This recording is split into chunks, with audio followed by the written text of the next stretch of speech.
Si tenés ansiedad y le contaste a alguien lo que te está pasando, es posible que alguna vez hayas escuchado alguno de estos comentarios.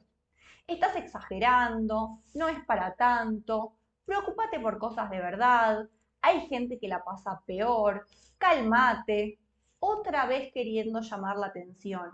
Tenés que dejar de pensar tanto. No hay motivos reales para que estés así. Tenés que superarlo y seguir adelante. Tal vez cuando te dijeron estas frases no fue con mala intención, pero lo que termina pasando es que invalidan lo que estás sintiendo, ¿sí? Le restan importancia y como resultado, en vez de que el malestar disminuya, se intensifica. Incluso hasta pueden despertar culpa, ¿no? Que uno piense, es cierto, hay gente que perdió su trabajo, que tiene problemas de verdad y yo haciéndome problema por pavadas. La realidad es que cada uno tiene sus problemas y cada uno tiene que buscar herramientas para afrontarlos y no hay un problema que sea mejor, peor, más fácil, más difícil, cada uno con su nivel de dificultad y hay que afrontarlo. ¿Sí? Porque pasa muchas veces que uno siente que el jardín del otro es más verde que el de uno, pero uno no sabe qué batallas internas está librando cada uno. Y a lo mejor vos también hiciste este tipo de comentarios sin intención de lastimar o de aumentar la ansiedad. Y acá la idea no es juzgarnos, sino generar un espacio de reflexión, poder ponernos en el lugar de la otra persona y pensar estrategias que puedan sumar. Entonces, ¿cómo hacer para que los demás me puedan ayudar a mí, que tengo ansiedad, en vez de hacerme sentir peor? ¿Sí? Es verdad que muchas veces quienes tienen ansiedad sienten vergüenza de decir lo que les pasa porque creen que no los van a entender o incluso ellos mismos minimizan su malestar. Pero es muy importante hacer psicoeducación con nuestros seres queridos, contarles qué nos pasa, cómo nos sentimos, qué nos ayuda a calmarlo, qué por el contrario nos hace sentir peor. Cuando uno tiene gripe, por ejemplo, uno no suele tener problema en decir, me siento mal, me duele la cabeza, estoy un poco decaída, necesito acostarme, me tomaría un tecito caliente, me pondría un paño frío en la cabeza. Pero cuando tenemos ansiedad no podemos hacer estas cosas. ¿Y por qué pasa? ¿Por qué no podemos expresar lo que estamos sintiendo?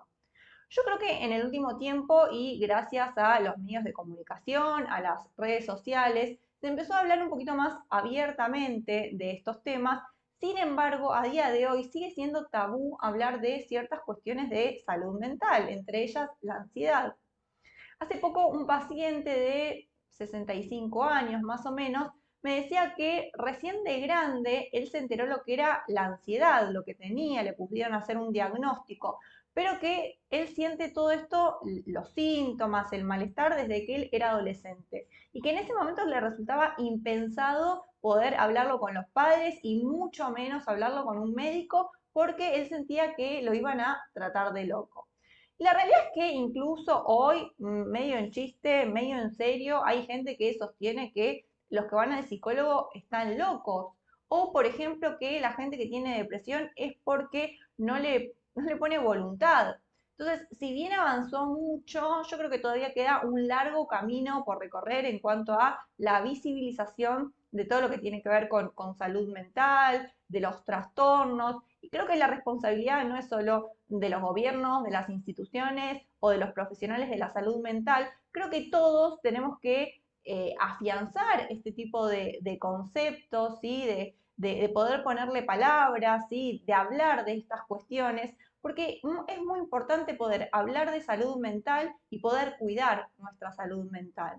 ¿Sí? Mi aporte un poquitito es desde este curso, también desde el Instagram, si no lo conocen es Psicoeducación Hoy, y lo que busco un poco es abordar estas cuestiones cotidianas, no solo los trastornos mentales, sino cómo cuidar, cómo prevenir ciertas situaciones, desde videos informativos, desde contenido de humor, porque a veces con el humor se pueden decir ciertas cosas, se pueden procesar diferentes, algunos temas que son un poco más complejos. Entonces, lo primero que tenemos que hacer nosotros cuando tenemos ansiedad es correr a la ansiedad de este lugar de tabú. No es vergonzoso tener ansiedad y no hay necesidad de esconderla, a nuestros amigos, a nuestros familiares, a nuestra pareja. Porque si ellos no saben lo que nosotros tenemos, no tienen posibilidad de ayudarnos, ¿no? Todo lo contrario, incluso pueden hacer este tipo de comentarios, como les mencionaba al principio, que nos generan más peso. Y cuando uno trata de esconder la ansiedad, se está sumando un peso extra, ¿sí? Porque no es nada fácil estar manteniendo la ansiedad a escondidas, ¿sí? Se gasta una energía extra que uno la necesitaría para poder generar la ansiedad, ¿sí? Y no para disimular lo que nos pasa. Creo que es mucho más negocio decir, me estoy sintiendo mal ahora, no me das la mano, no te quedás conmigo, ¿sí? De la misma forma que uno dice, me siento mal, ¿no me preparas un tecito? Porque si uno está en un evento y tiene que poner cara de feliz cumpleaños y tratar de disimular la sudoración, las palpitaciones, es mucho peor aún. Pero bueno, para poder hacer eso, primero tenemos que entender qué es la ansiedad, poder aceptarla y recién ahí empezar a pensar cómo podemos explicarle a nuestro entorno cercano, ¿no? Tampoco tenemos que andar contándole a todo el mundo ni salir con un cartel en la frente, pero sí explicarles qué es lo que nos pasa a nosotros, ¿sí? En esas situaciones y qué es lo que necesitamos que nos pueda ayudar a calmarnos. ¿No? Siguiendo la analogía de la gripe, ¿no? Yo puedo destinar mi tiempo a quejarme, a cuestionarme, ¿por qué me siento así? Seguro que me engripé cuando fui al cine y el aire acondicionado estaba fuerte, ¿por qué no me llevo un abrigo? Si yo sé que siempre pasa eso, puedo culparme por lo que me está pasando, puedo sentirme mal porque hoy encima tengo que faltar al trabajo, no puedo cumplir con mis obligaciones, ¿sí? Y al mismo tiempo puedo rechazar, no, no me des el termómetro, no, no me prepares un té caliente, pero la realidad es que es mucho más conveniente aceptar. Tengo gripe, me siento mal, necesito hacer reposo, ¿sí? Se gasta mucho menos energía. Entonces me meto en la cama, tomo lo que me haya indicado el médico y hago el tratamiento. Entonces, como les decía anteriormente, aceptar que no es lo mismo que resignarse, ¿sí? Entender que estoy viviendo esto y que por más que me enoje, no va a pasar más rápido, perdón, sino que todo el contrario, ¿sí? Me va a ser mucho más costoso atravesar esa gripe. Y volviendo ahora al tema de la ansiedad, yo también puedo preguntarme, ¿por qué me toca vivir esto? ¿Qué hice mal yo en la vida para sentirme así? Puedo enojarme conmigo mismo, puedo culparme, puedo culpar a mis padres porque ellos también tienen ansiedad y seguro que ellos me lo pasaron. Pero la pregunta es, ¿en qué me ayudaría eso? ¿Sí? ¿Y por qué pasarlo sola si alguien me puede ayudar? Y la ayuda no solo tiene que venir de un profesional, ¿sí? Es importante poder educar a la familia, a los amigos, a la pareja, a los compañeros de trabajo, ¿sí? Con los que uno se maneja a diario. Y no me refiero a darles una clase de ansiedad, ni que hagan este taller, o tal vez sí, porque les resulte más fácil a ustedes que otra persona se los explique, pero sí está bueno decir cómo ustedes mismos se están sintiendo, ¿sí? Al principio puede sonar un poco abrumador para ambas partes, pero la realidad es que si hay buena predisposición, es el mejor camino, porque de esa forma uno puede sacarse la mochila y hasta puede dividir un poco el peso con otras personas. Entonces, enseñarles que estas frases invalidantes que nombré al principio no son lo adecuado, ¿sí? Porque eso genera más malestar, pero que de repente te ayudarían frases como, ¿sí? Y ahí deberías pensar vos qué es lo que te ayuda en esos momentos en particular, ¿sí? Algunos ejemplos que te puedo sugerir son que te puedan decir, es un mal momento, vos esto ya lo atravesaste, es la ansiedad, yo voy a estar al lado tuyo, lo vamos a transitar y en un momento va a terminar, te vas a sentir mejor. Lo que vos sientas que en ese momento te pueda ayudar, eso estaría bueno que se lo transmitas a esa persona importante para vos. Es útil, por ejemplo, también que te ayude con las técnicas de respiración que habíamos visto anteriormente, que pueda hacer las inhalaciones, las retenciones y las exhalaciones con voz, ¿sí? Que te ayude a marcar los tiempos. Por ejemplo, te puede dar la mano en ese momento, te puede mirar a los ojos, ¿sí? O la técnica de imaginación guiada también que habíamos visto, uno se la puede explicar en qué consiste, ¿sí? Como para que pueda ayudar en esas situaciones. Y también hay un poco de ensayo y error, ¿sí? Ir probando a ver qué de lo que nos dicen nos ayuda, qué nos aumenta la ansiedad.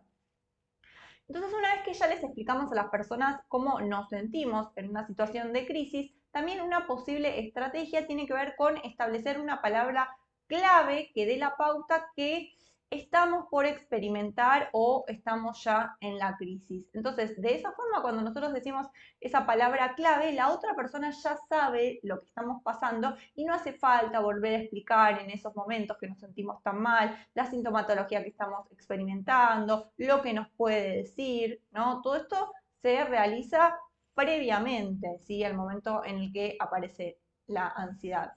Si en el momento de la crisis la persona no está físicamente con vos, puede hacer lo mismo por teléfono, te puede ir diciendo distintas frases, ¿sí? Y lo más importante de todo, el concepto central es, no estás solo, te estoy acompañando en este momento difícil. Si tampoco es posible una llamada telefónica, bueno, se puede hacer lo mismo a través de mensajes de texto. Y esto que te decía, si no se te ocurre qué es lo que podés decirle a la otra persona que te diga en ese momento, o a la otra persona tampoco se le ocurre, simplemente es estar, acompañar, venir a traer calma a ese momento, ¿sí? De tanto nervio, de tanta ansiedad. A veces alcanza con estar en silencio, a veces alcanza con que te den una mano, con que te den un abrazo, ¿sí? La contención puede ser con la palabra o con el cuerpo también. A veces es útil salir del lugar en el que aparece el momento de ansiedad, porque muchas veces uno linkea, asocia esa ansiedad con ese contexto en particular, entonces a veces está bueno ir a otro lugar, si de repente es un lugar con verde, un lugar donde se pueda respirar mejor, puede colaborar un poco a la situación. Y a veces es muy personal lo que cada persona necesita en ese momento. Hay gente que necesita más el contacto físico, hay gente que necesita más la palabra, pero sí hay ciertas cuestiones que no son convenientes hacer en esos momentos. Así que me gustaría mencionártelas para que sepas qué no hacer. Bueno, primero que nada, no usar estas frases invalidantes que les mencionaba al principio, de no es para tanto, estás exagerando, hay gente que la pasa peor. Es importante no sintonizar con la desesperación de quien está transitando la crisis de ansiedad, ¿sí? No conviene ponerse más nervioso, salir corriendo, ir a buscar ayuda, llamar más gente o llamar a la guardia, ¿sí? Calma. La persona necesita calma, necesita restablecer ese equilibrio que está perdiendo. Porque recordemos lo que vimos al principio, ¿sí? Que la persona apretó la alarma de peligro y su cuerpo está reaccionando en consonancia. Si nosotros empezamos a hacer todo ese despliegue, lo que estamos haciendo es confirmar que ese peligro es cierto. Es como si estuviéramos reforzando la activación de alerta. Y nuestra función en ese momento es apagar la alarma de incendio. Sí, igual quiero aclarar que cuando digo que no es necesario llamar al médico es porque tenemos en claro que es una crisis de ansiedad.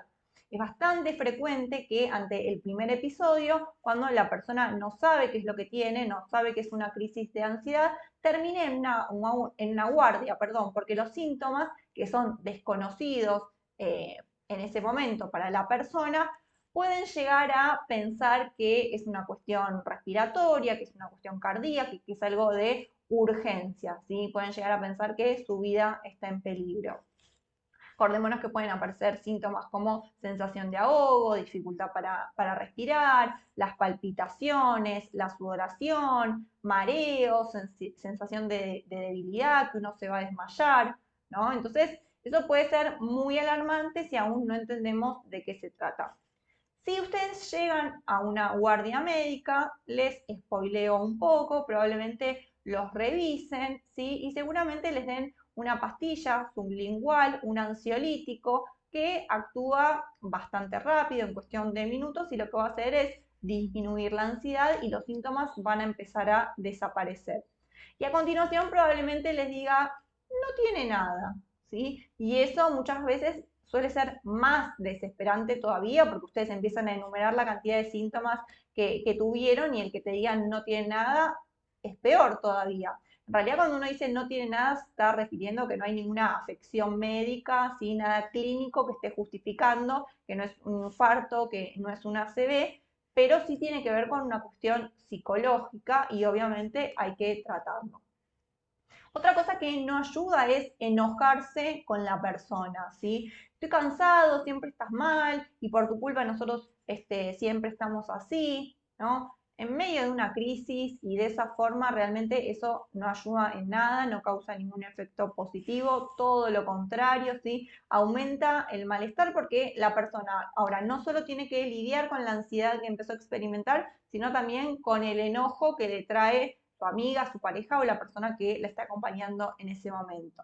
Entonces, si estás atravesando una crisis de ansiedad junto a una persona, o sea, la estás acompañando, tenés presente que no es personal, no es con vos, no te está haciendo nada, simplemente se siente mal y en ese momento está en tus manos poder hacer algo que ayude a disminuir ese malestar.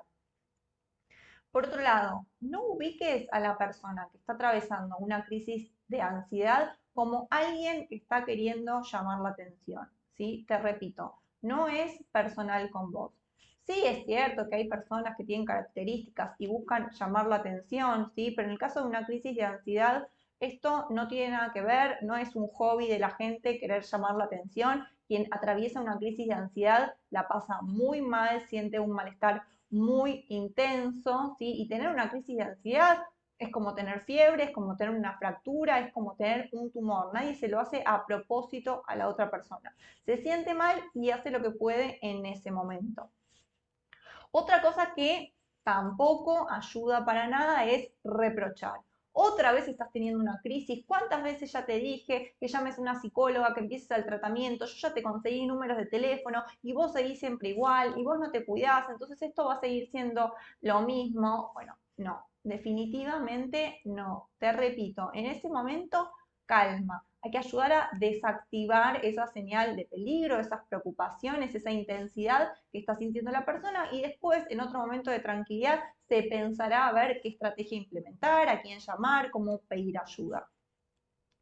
Si la persona que está atravesando la crisis tiene ganas de hablarte, de decirte cómo se siente, qué es lo que le está pasando, no la censures, escúchala, aunque no sepas qué hacer ni qué decir en ese momento. Vos escuchá, quédate a su lado, porque como te digo, estar parece poco, pero realmente es un montón, ¿sí? Y también en este camino de psicoeducar a los demás sobre qué nos pasa, qué es lo que necesitamos de ellos, también está bueno anticiparnos a algunas conductas que podemos llegar a tener en casos de ansiedad para que la otra persona no se enoje o se enoje menos y, como les decía, no lo vivan de forma personal, ¿sí? Me refiero, por ejemplo, a las personas que a causa de su ansiedad tienden a aislarse, ¿sí? Entonces a veces puede pasar que organizan una salida, ¿sí? Para el fin de semana y en el momento de la salida deciden que no pueden salir, que no quieren, tienen miedo de sentirse mal. Entonces, si uno le explica a la otra persona que tiene ansiedad, qué es lo que le pasa, y explicarle que cuando se sienten mal tienden a querer resguardarse o querer resguardar a los demás, entonces puede ser que la otra persona no se ponga contenta, ¿no? Si le cancelaste la salida a último momento, pero no es lo mismo que quede a criterio de esa persona el por qué cancelaste a que entienda que vos tenés una dificultad o que te sentís mal. ¿No? Si yo estoy saliendo, estoy conociendo a alguien y de repente a último momento le cancelo, bueno, esa persona podría pensar, bueno, ¿será que ya no le gusto? Si a una amiga le cancelo, ¿será que ya no me quiere más? En cambio, si yo le explico, tengo ansiedad y a veces al momento de salir me empiezo a sentir mal y me cuesta explicarlo, entonces por eso tiendo a cerrarme y a meterme para adentro, bueno, se puede tomar de otra forma. Y así como empecé este apartado enumerando frases que no están buenas decir en estos momentos, me gustaría hacer un cierre, ¿sí? Mencionando algunos comentarios que son un poco más agradables, más amenos y que a lo mejor estaría bueno que puedan tener en cuenta para decir en esos momentos, ¿sí? Lo principal es esto que les decía, el estar, acompañar. Entonces uno le puede decir, te acompaño, no hace falta que hablemos si no tenés ganas, no estás solo, estoy acá para vos. ¿Cómo te sentís? ¿Sí? Por si la persona tiene ganas de hablar, de decirnos algo en ese momento. Explicarles, ¿no? Que a uno le importa, ¿sí? Cómo está, cómo se siente. Entonces uno le puede decir, me importa que estás mal, quiero saber algo, quiero saber si hay algo que puedo hacer para poder ayudarte. Podemos preguntarle directamente, ¿cómo puedo ayudarte? Estoy con vos para que me cuentes lo que quieras. ¿Querés que hablemos sobre algo en particular? Podemos hablar siempre que quieras. Me preocupa verte así. Quiero ayudarte. Como les decía al inicio, a veces decimos otro tipo de frases y no son con mala intención, pero es importante desarrollar la empatía, tratar de ponernos en el lugar del otro. No es necesario sentir ansiedad para entender literalmente a la persona, porque no es necesario eso. Lo que es necesario es poder ayudar, poder contener, poder acompañar.